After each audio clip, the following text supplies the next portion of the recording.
আসসালামু আলাইকুম। খাদিজা রুশিঘরে আপনাদের সবাইকে জানাচ্ছি স্বাগত। আজ আমি করব পটল ভুনা। পটল ভুনা করার জন্য প্রথমে আমি পটলগুলো ভালো করে ছেঁচে নিয়েছি।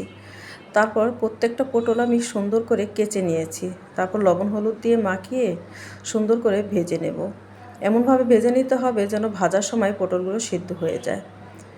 পটলগুলো উঠিয়ে নিয়ে তারপর সেই তেলের মধ্যে দিয়ে দেব পেঁয়াজ বাটা। পেঁয়াজ বাটা দিয়ে ভালো করে ভেজে নিতে হবে। এমনভাবে পেঁয়াজ বাটাটা কষাতে হবে যাতে কোনো কাঁচা গন্ধ না থাকে। তারপর দিয়ে দেব বেশ খানিকটা মরিচের গুঁড়া। এই পটল ভুনাটা বেশ ঝাল ঝাল হবে। আপনারা ইচ্ছা করলে শুকনো মরিচ পাটায় বেটেও এভাবে ভুনা করে নিতে পারেন, সেক্ষেত্রে আরও বেশি ভালো লাগবে। তারপর আমি এখানে দিয়ে দেব পানি দিয়ে মরিচ আর পেঁয়াজটা ভালো করে আমি কষিয়ে নেব। আমি এখানে 2-3 বার একটু একটু করে পানি দিয়ে কষিয়ে নেব।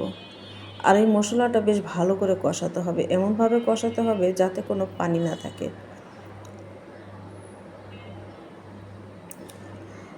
মশলাটা যখন পুরোপুরি কষানো হয়ে যাবে, তেল উপরে উঠে যাবে, সেই মুহূর্তে দিয়ে দেব ভেজে রাখা পটলগুলো। ভেজে রাখা পটল এবং মশলা ভালো করে আমি মিশিয়ে নেব। আর এক্ষেত্রে চুলার জালটা লো টু মিডিয়াম হিটে থাকবে। ভালো করে মেশানোর পর আমি এটা 5 মিনিটের জন্য একটু ঢেকে দেব। এর মধ্যে ঢাকনা উঠিয়ে আমি 2-3 বার নেড়েও নিয়েছিলাম। এতে উঠিয়ে নিয়েছি, কিন্তু এখনও আরেকটু ভাজা ভাজা হবে।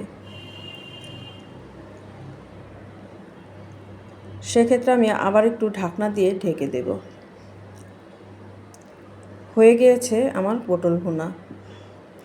মশলাটা খুব সুন্দর করে ভাজা ভাজা হয়ে গিয়েছে। এখন নামিয়ে নেব। আলহামদুলিল্লাহ, অসাধারণ হয়েছে। কেমন লাগলো আমার এই ভিডিওটি কমেন্টস করে জানাবেন। ধন্যবাদ সবাইকে।